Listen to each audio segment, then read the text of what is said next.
Hello guys, welcome to your channel property providers. मैं आपका अपना भाई अरविंद डागर स्वागत करता हूं आपके खुद के चैनल। आज गुड़गांव रियल एस्टेट अपने उफान पे है। उफान in the sense of rate बहुत तेजी से ऊपर उठ रहे हैं। तो एक टर्म है रियल एस्टेट में जो बेसिक टर्म है, दैट इज प्रॉफिट बुकिंग। उसको कुछ लोग रुमाल डालना भी बोलते हैं, ज्ञानी लोग जिन्होंने रुमाल डलवा डलवा के लोगों की स्वापी बैठवा दी। दूसरे उसको प्रॉफिट बुकिंग बोलते हैं जो थोड़ा और ज्ञान ना। तो उसके बारे में आज डिस्कस करेंगे, किस हिसाब से आपको इम्पेक्ट कर रही है और आप लोगों को किस हिसाब से उससे दूर रहना चाहिए या प्रॉफिट बुक करना चाहिए, और किन लोगों को करना चाहिए, किन लोगों को नहीं करना चाहिए, और किस टाइप की प्रॉपर्टी में दोनों चीजें प्रॉफिट बुक करना भी चाहिए और नहीं करना चाहिए गुड़गांव रियल एस्टेट में, उनके बारे में बात। बहुत से लोग वीडियो शेयर नहीं कर रहे हैं, और जो वीडियो शेयर नहीं कर रहे वो अच्छे कंटेंट से शायद दूर रहें, क्योंकि अब शॉर्ट वीडियो के माध्यम से मैं आपके बीच में आने वाला हूं।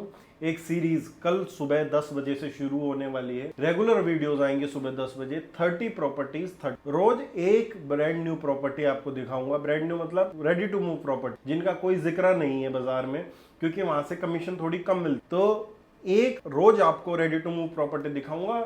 सबके मतलब कि कम बजट में भी, ज्यादा बजट वालों के लिए, सबके लिए वो मुनासिब होगी। लेके 1.25 करोड़ रुपए से लेके और लेके 11-12 करोड़ तक की सारी प्रॉपर्टीज कवर करूंगा। अच्छी 30 प्रॉपर्टी हर एक लोकेशन की दिखाऊंगा। तो उसके लिए चैनल को सब्सक्राइब कर लेना। रोज 10 बजे टन देसी मोबाइल में बजेगी आपके।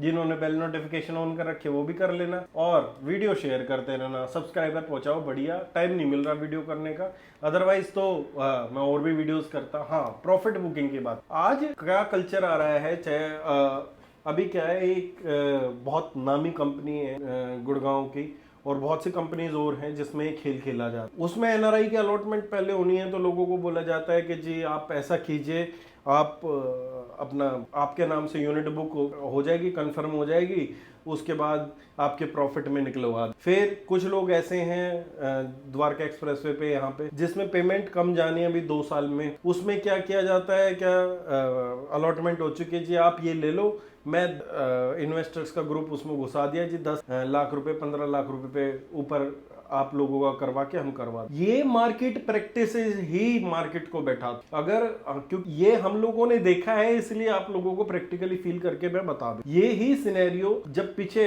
8-10 साल पहले की बात कर रहा हूं, करूं मैं अगर, तो उसी टाइप की ट्रेडिंग चली जब लोगों ने दुनिया भर के यूनिटेक के अपार्टमेंट बुक किए थे। ठीक है, फिर उसके बाद लोगों के जेबों में, जिनमें अब मार्केट जाती कैसे, नीचे कैसे जाती है, ऊपर ऐसे आती है कि जब डिमांड ज्यादा होती है, सप्लाई कम होती है, और नीचे कैसे जाती है, जब आप पर्टिकुलर किसी चीज में एंटर किए और आपके पास उसके लिए पैसा देने के लिए नहीं है, और आपको डिस्ट्रेस सेल, एक टर्म होती है डिस्ट्रेस सेल, जब आपके जेब में पैसा नहीं है और आपको बीच में छोड़ दिया गया कहीं पे, अगर उसमें सप्लाई निकल गई और जगह पे सप्लाई आ गई और आपको उसके बीच में छोड़ना पड़ा और आपके पास पैसे नहीं है, आपको बेचना पड़ेगा, तो उस चक्कर में ही मार्केट सबसे ज्यादा बैठती है, चाहे आप वो उसको किसी टाइप से ले लें। तो सब स्पेशल सजेशन उन लोगों के लिए रहेगा जो न्यू प्रॉपर्टीज में भी इन्वेस्ट करते हैं। You should invest if you have sufficient fund.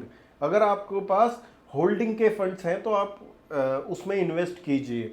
अगर आपके पास सिर्फ 30% पेमेंट है, आपके पास सिर्फ 40% पेमेंट है, तो आपको आइडियली उस प्रोजेक्ट में बिल्कुल नहीं जाना चाहिए। लोगों ने आज भी मैं देखता हूं क्या, जिसमें ड्रो में फ्लैट निकले थे 3-3, 4-4 पार्टी, आज ये सीन बन रहा है क्या, एनआरआई का अलॉटमेंट करा दो फिर हो जाएगा। मैं द्वारका एक्सप्रेसवे पे देख रहा हूँ सिस्टम क्या चल रहा है, 40 लाख रुपए लगा दो जी, 10 लाख रुपए ऊपर देके निकाल देंगे। आज आप 40 दो बस, फिर 10 ऊपर देके निकाल देंगे आप। ये अगर मार्केट कहीं पे थमती हुई दिखाई दी तो इन लोगों के सबके रुमाल फटने वाले हैं, जो ये रुमाल रख के बेचने की प्रथा। हमारे पास खूब ऑफर्स हैं कि आप अपने इन्वेस्टर्स को लाओ, हम लोग इतने ऊपर देके निकाल देंगे। बट आइडियली क्या रूल है रियल एस्टेट का? रियल एस्टेट का सिंपल रूल है, you should hold if you have sufficient fund. एक ये मेजर एथिक है रियल एस्टेट का, आपको इसको फॉलो करना ही चाहिए। अदरवाइज अगर मार्केट में कहीं स्लो डाउन आता है तो आप लोगों को, जो अनएथिकल मार्केट प्रैक्टिस करके आप लोग शॉर्ट टर्म में फंड निकालने की कोशिश कर रहे हैं, तो ये शॉर्ट टर्म फंड जो लगवाने वाले हैं ना, ये सब इधर उधर हो जाते हैं। आपका 10 दिन फोन नहीं उठाया तो आपको नींद नहीं आने वाली महीनों 2 महीने। तो आप लोगों को आइडियली ऐसी जगह इन्वेस्ट ही नहीं करना चाहिए जहां पे आपकी पूरी पॉकेट अलाउ नहीं। सबसे पहली चीज तो आपको ये ध्यान रखना, ऐसे प्रोजेक्ट में इन्वेस्ट कीजिए जहां पे बिल्डर के ऊपर आपको ट्रस्ट हो, जहां पे बिल्डर प्रॉफिटेबल रिटर्न देता आया हो लास्ट ईयर्स में। ऐसे बिल्डर्स के ऊपर मत जाइए जहां पे आपको जिस लोकेशन पे और जिस बिल्डर पे बिल्कुल ट्रस्ट ना हो, या हो तो बहुत कम रेट मिलने के कारण सिर्फ आप उसको ले रहे हैं। बहुत कम रेट किसी भी चीज के नहीं होते, अच्छी चीज के अच्छे रेट होते हैं। कचरे के माल के कचरे के रेट होंगे और अच्छे माल के अच्छे रेट होंगे, ये आपको समझना ही पड़ेगा। इन चीज़ों के लिए पहले भी लोग मुझे काफ़ी टारगेट कर चुके हैं, बट मैं फिर दोबारा कह रहा हूँ, सस्ता कुछ भी नहीं है गुड़गांव में। अच्छी चीज़ अच्छे रेट में बिकेगी, सस्ती चीज़ सस्ते रेट में बिकेगी। आइडियली आपको पेमेंट प्लान देख के करना चाहिए। आपके जेब में आज फंड्स हैं, आपके जेब में सफिशिएंट फंड है, आप अपना एक्सपोजर यूज कीजिए। आपको पता है मेरे पास 3-4 साल में इतने पैसे आने वाले हैं, तो आप एंटर कर सकते हैं। ऑब्वियसली क्यों नहीं करेंगे। आपको पता है मेरी ये चीज़ लिक्विडेट होके मैं यहाँ पे इन्वेस्ट कर सकता हूँ, कीजिए। बट अगर आपके पास फंड्स ही उतने हैं और आप उस चीज़ में आपको स्टक किया जा रहा है, आपको प्रॉफिट बुकिंग के लिए डाला जा रहा है, तो काइंडली वो चीज़ें अनएथिकल मार्केट प्रैक्टिस में आती हैं, वो मत कीजिए। अगर आप वो करेंगे तो कल कहीं ना कहीं आप ही उसमें फंसते हुए दिखाई देंगे। आज इस चीज़ के बारे में कोई बात नहीं कर रहा है क्योंकि बाजार अच्छा चल रहा है, चीज़ें निकल रही है। अगर आज से 6 महीने बाद आपकी चीज़ नहीं निकली, आपको हल्की यूनिट अलॉट होगी, कुछ और चीज़ होगी, आपको नींद नहीं आने वाली। अगले की जेब में तो जाएगा पूरा। मैंने आज बुक किया किसी चीज में, मेरी जेब में पूरा आता है, ठीक है। अपना काम बनता, भाड़ में जाए जनता। इसका दूसरा पहलू भी है, पर मैं दूसरा पहलू आपको बताना नहीं चाहता। तो ये सिंपल सी एक बिल्कुल सिंपल चीज है, बट ये हार्ड ट्रूथ लोग अभी लेके नहीं चल रहे हैं। आप इसको बिल्कुल कंसीडर करके बहुत ज्यादा प्रॉफिट मेकिंग की तरफ मत जाइए। आइडियली अपनी कंपनी, अपना लोकेशन, अपनी प्रॉपर्टी चूज कीजिए।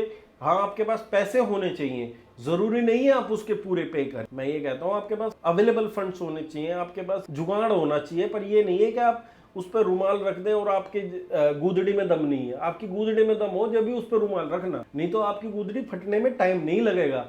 ये सिंपल सी देसी भाषा में आप समझ लो, चाहे आप एनआरआई हो, चाहे आप इंडियन हो, चाहे आप साहूकार हो, और चाहे आप साहूकार नहीं एंड यूजर हो। ज्यादा प्रॉफिट मेकिंग के चक्कर में लोगों की बसंती डूबती है, क्योंकि जब पेमेंट खड़ी होगी तो आपकी नींदें उड़ेंगी, अगले की नींदें नहीं उड़ने वाली। सिंपल सा मेरा कहने का मतलब आप लोगों को समझ आ ही गया होगा। ज्यादा प्रॉफिट बुकिंग के चक्कर में ना पड़ के आइडियली अच्छी प्रॉपर्टीज को ही चूज करने के तरफ आप लोग जाएं, अपने फंड्स और सारी चीजें देखें। मैंने कंसल्टेशन भी शुरू की है, वो कंसल्टेशन आप बुक कर सकते हैं। मिलते रहेंगे अगली वीडियोस में। चैनल को सब्सक्राइब और वीडियो को शेयर जरूर करें। धन्यवाद। राम।